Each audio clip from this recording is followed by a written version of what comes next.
Is it possible to get everything you want in a career? Watch me, an ordinary college student, talk goals, success, and the future on an epic journey to find everything I want in a job.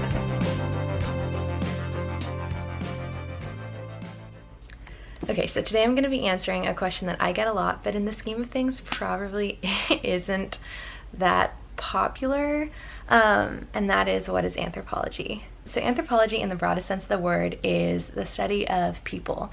And the same way that people aren't just one thing, anthropology also isn't just one thing. I think there's a lot of misconceptions that anthropology is exclusively digging things up or studying a particular culture. And while those are two facets of the subject, those two things do not represent the entire field. So anthropology can be broken down into four main subcategories: linguistic anthropology, cultural anthropology, biological anthropology, and archaeological or archaeology. I personally am most interested in biological anthropology, and that relates most specifically to evolution, Darwin's ideas. It's broader than that, but that's like where I'm focused. Then linguistic anthropology is the study of language and language development and how language shapes the way that we think about ourselves, other people. Then you've got cultural anthropology, which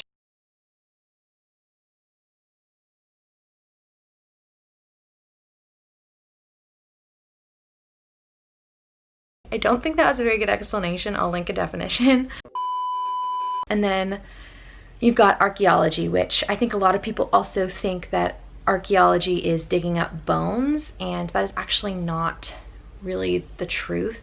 Archaeology, I think, is more related to material culture, and that is like digging up an old pot from an ancient civilization and understanding how that pot is related to the everyday life or the traditions or the medical practices of that culture. So that was archaeology, culture, linguistic, biology. Oh, okay, I hit them all. And my favorite little anecdote about the ways that anthropology is misunderstood is one day I was studying with a group of friends before an anthropology midterm, and it came time for the midterm and I had to go, and I was like, okay guys, I'm gonna go take my anthropology exam. And one of the girls I was with was like, yeah, you go study, you go rock that culture. And I walked away knowing full well that I was taking a molecular anthropology exam, which a lot of people have probably never heard of.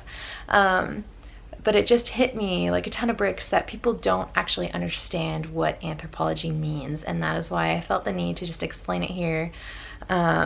And hopefully some of the misconceptions are broken down. I'm not the best at explaining all the time, but I hope that in the broadest sense of the word and the four subcategories that I got my message across. So the big question for me is, how can I use anthropology in a career? And I think there's